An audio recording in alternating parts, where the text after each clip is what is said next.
मुंबई और दिल्ली में फ्लैट ढूंढना एक अलग ही स्ट्रगल है।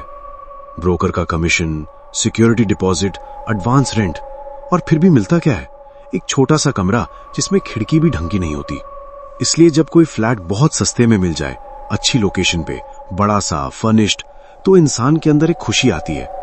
पर साथ में एक सवाल भी आना चाहिए, इतना सस्ता क्यों है? क्या कमी है? क्यों कोई नहीं रह रहा था यहां पहले?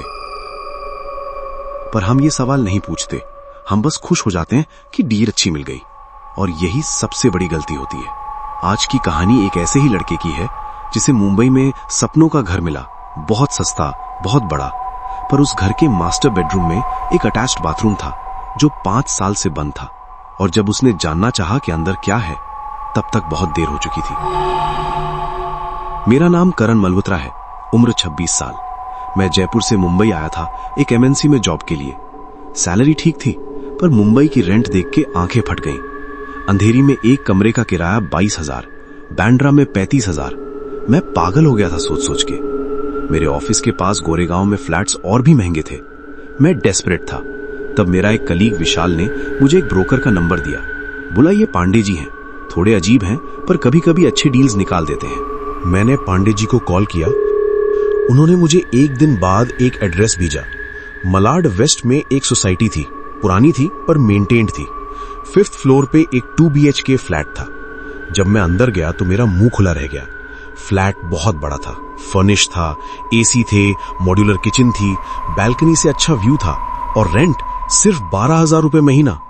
मुझे लगा पांडे जी मजाक कर रहे हैं। मैंने कहा, सर ये इतना सस्ता कैसे है? मलाड में तो 1 BHK भी 18-20 में नहीं मिलता। पांडे जी ने मुझे देखा। उनकी आंखों में कुछ अजीब था। उन्होंने कहा, बेटा फ्लैट अच्छा है, ओनर शर्मा जी दुबई में रहते हैं, उन्हें बस कोई भरोसेमंद किराएदार चाहिए जो घर संभाल के रखे, इसलिए रेंट कम है, बस एक शर्त है। मैंने पूछा, कैसी शर्त? पांडे जी मास्टर बेडरूम की तरफ ले गए। बेडरूम बड़ा था, किंग साइज बेड लगी थी, लेकिन एक चीज अलग थी। बेडरूम में एक अटैच्ड बाथरूम का दरवाजा था, पर उस दरवाजे पे एक बड़ा सा पुराना ताला लगा हुआ था। ताले पे जंग लग चुकी थी और दरवाजे के चारों तरफ काली टेप लगी हुई थी, जैसे किसी ने उसे सील कर दिया हो। पांडे जी ने कहा, यह बाथरूम 5 साल से बंद है, इसके अंदर कोई नहीं जाता, तुम भी मत जाना। दूसरा बाथरूम यूज करना जो हॉल में है, बस इतनी सी शर्त है।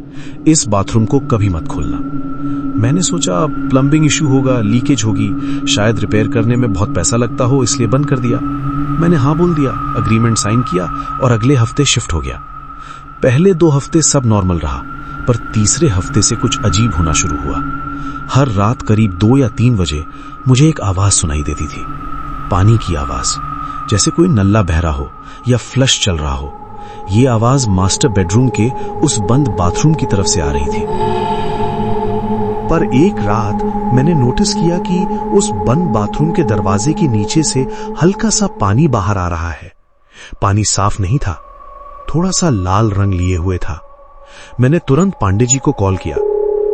उन्होंने सुबह फोन उठाया और बोले, तुम ज्यादा ध्यान मत दो, और हां, उस बाथरूम के पास ज्यादा मत जाना। अगले हफ्ते से मुझे सपने आने लगे। सपने में वो दरवाजा थोड़ा सा खुला होता और मैं उस अंधेरे की तरफ खिंचा जाता। कोई मेरा नाम ले रहा होता, करण, करण, अंदर आ। फिर एक रात मैं असली में उठ गया, रात के 3:15 पे, और मैंने देखा कि मैं अपने बिस्तर पे नहीं था, मैं उस बंद बाथरूम के दरवाजे के ठीक सामने खड़ा था। मेरी उंगली ताले को छू रही थी। मेरा खून जम गया। अगली सुबह मैंने सोसाइटी के वॉचमैन राजू से बात की। उसका चेहरा बदल गया। उसने बताया, साहब वहां 5 साल पहले संजय खन्ना रहता था। वो कहता था बाथरूम में कोई औरत रहती है जो उसे बुलाती है। फिर एक रात वो अंदर घुस गया और दरवाजा बंद कर लिया। जब लोगों ने दरवाजा तोड़ा तो अंदर संजय का कुछ बचा नहीं था, सिर्फ खून था, बहुत सारा खून। मैंने इंटरनेट पे सर्च किया, 2018 के आर्टिकल्स मिले। डिटेल्स क्लियर नहीं थी, पर डर मेरे दिल में घर कर गया था। मैंने तय किया कि मैं सच जानकर रहूंगा। रात के 11 बजे मैंने वायर कटर लिया और बेडरूम में गया।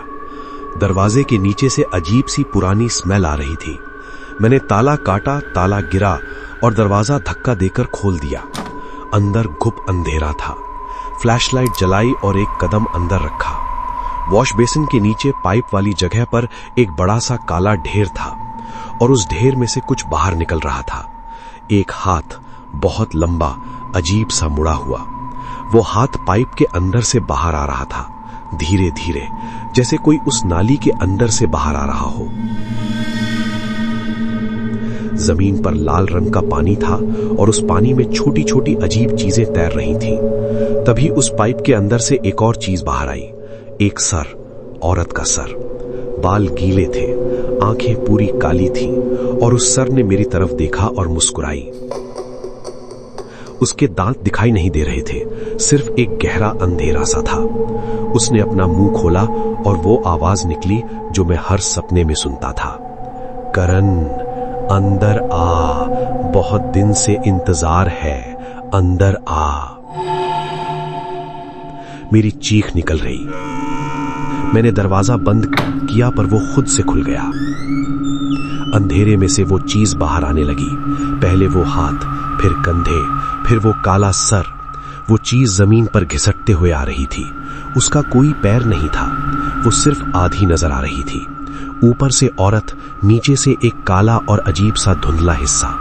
मैं भागा, फ्लैट का दरवाजा खोला और 5 मंजिल सीढ़ियां उतरता हुआ नीचे आया। वॉचमैन ने मुझे देखा और कहा, साहब, दरवाजा खोल दिया ना आपने? मैंने कहा था मत खोलना। पुलिस आई, पर जब वो ऊपर गए वहां कुछ नहीं था। ना वो ढेर, ना वो अजीब औरत, पर बाथरूम के शीशे पर लाल रंग में लिखा था, अब तुम मेरे हो। मैंने उस फ्लैट में कभी वापस कदम नहीं रखा। पांडे जी का फोन बंद हो गया और शर्मा ओनर का कोई पता नहीं चला। मैं जयपुर वापस आ गया, पर वो रात मेरे पीछे पीछे यहां भी आ गई। हर रात 3 बजे मेरी आंख खुल जाती है और मुझे मेरे बाथरूम के नीचे से वही लाल पानी जैसा निशान दिखता है। संजय खन्ना अकेला नहीं गया था। उस बाथरूम में उससे पहले भी 2 लोगों के साथ अजीब हादसे हो चुके थे और कुछ लोग बिना किसी निशान के गायब हो गए थे, जैसे अंधेरे ने उन्हें अपने अंदर छुपा लिया हो। वो अभी भी उस बाथरूम में है, पाइप के अंदर, नालियों के अंधेरे में, और वो हर नए किराएदार का इंतजार करती है जो लालच में आके वहां रहने आता है।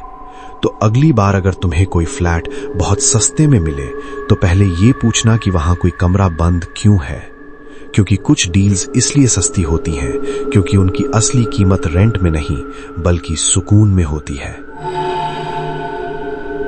क्योंकि रात सिर्फ अंधेरी नहीं होती।